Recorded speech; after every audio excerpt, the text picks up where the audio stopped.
கோவில்பட்டி பணிமனையிலிருந்து அதனை சுற்றியுள்ள கிராம பகுதிகளுக்கு செல்லும் பேருந்துகளில் அடிக்கடி பழுது ஏற்படுவதன் காரணமாக பள்ளி மற்றும் வேலைக்கு செல்பவர்கள் மிகுந்த சிரமத்திற்கு ஆளாகின்றனர்.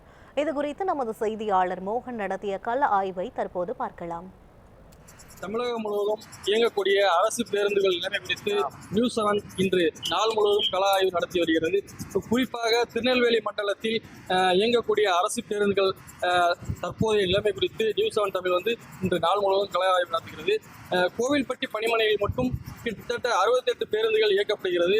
இந்த பேருந்துகள் கிராமப்புறங்களுக்கே பெரும்பாலான பேருந்துகள் இயக்கப்படுகின்றன. இந்த கிராமப்புறங்களுக்கு இயக்கக்கூடிய இந்த பேருந்துகள் நிலைமை என்னவாக இருக்கு என்று பார்த்தால், ஒரு சில பேருந்துகள் பிரேக் டவுன் ஆகியும், படிக்கட்டுகள் உடைந்தும், மழைக்காலங்களில் அந்த மேற்கூரையில் இருந்து தண்ணீர் கொட்டியும் இது போன்ற பல்வேறு பிரச்சனைகளை சந்தித்து வருகின்றன. குறிப்பாக இந்த அரசு பேருந்துகள் நிலைமை குறித்து பேசுவதற்காக நம்முடைய ஒரு பயணி அவர்கள் இருக்கிறார். அவரிடம் பேசலாம். சார், இப்போ அரசு பேருந்துகளுடைய நிலைமை எப்படி இருக்கு? குறிப்பாக நம்ம இந்த கோயில்பட்டி பகுதியிலிருந்து கிராமப்புறங்களுக்கு இயக்கக்கூடிய பேருந்துகள் நிலைமை என்னவா இருக்கு? சார் வணக்கம். தமிழகம் முழுவதும் தினந்தோறும் ஆயிரக்கணக்கான பேருந்துகள் தமிழ்நாடு அரசு போக்குவரத்து கழகம் சார்பாக இயக்கப்படுகிறது. அதில் லட்சக்கணக்கான பயணிகள் பயணிச்சுட்டு வராங்க. அதில் கோவில்பட்டி பணிமனையிலிருந்து இயக்கக்கூடிய பேருந்துகள்னு பார்த்தீங்கன்னா, இங்கே கோவில்பட்டி சுற்றுவட்டாரத்தை சேர்ந்த பல கிராமங்களுக்கு இந்த பேருந்துகள் போய்கிட்டு இருக்கு. ஆனால் அப்படி போகக்கூடிய பேருந்துகள் எல்லாம் முழுமையாக தரமான பேருந்துகளாக இருக்கான்னு பார்த்தீங்கன்னா ஒரு கேள்விக்குறியாக தான் இருக்குது. குறிப்பாக மாணவர்களோட எண்ணிக்கை அதிகமாக இருக்கக்கூடிய நிலையில காலை மாலை வேளைகளில் அரசு பேருந்துகளோட எண்ணிக்கை குறைவா இருக்குது. கிராமப்புறங்கள்ல இருந்து அரசு பள்ளிக்கு படிக்க வரக்கூடிய மாணவர்கள் அதிகமாக இருக்காங்க.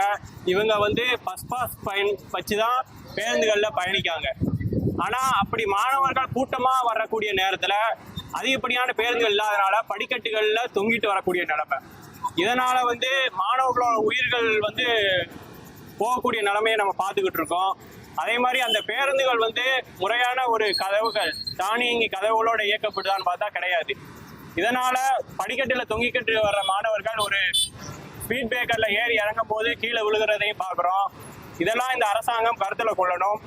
அதே மாதிரி போக்குவரத்து துறையில லட்சக்கணக்கான காலி பணியிடங்கள் இருக்குது. இதெல்லாம் அரசாங்கம் நிரப்பி அனைத்து கிராமங்களுக்கும் இந்த போக்குவரத்து துறையை கொண்டு போகணும். இன்னைக்கு போக்குவரத்து துறை மட்டும்தான் லாபத்தை மட்டும் பார்க்காம சேவையா பண்ணிட்டு வராங்க. தனியார் பஸ் எல்லாம் பாத்தீங்கன்னா லாபம் இருக்கக்கூடிய பகுதியில தான் போகும், லாபம் இல்லாத பகுதியில பஸ்ஸை நிப்பாட்டிடுவாங்க.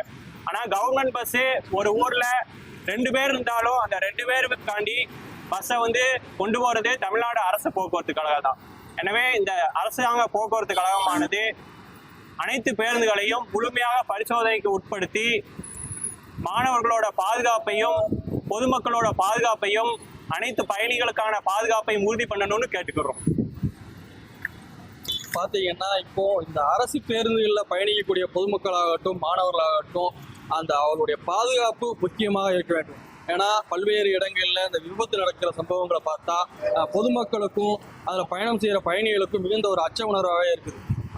பெரும்பாலான பயணிகள், அந்த போக்குவரத்து செய்யக்கூடிய பயணிகள் மற்றும் பொதுமக்கள் என்ன கோரிக்கை வைக்கிறாங்கன்னா, அரசும் இந்த போக்குவரத்து கழகமும் அரசு பேருந்தை முறையாக பராமரிப்பு செய்து இயக்க வேண்டும் என்பதே அவர்களின் கோரிக்கையாக உள்ளது. கோவில்பட்டியிலிருந்து மோகன்.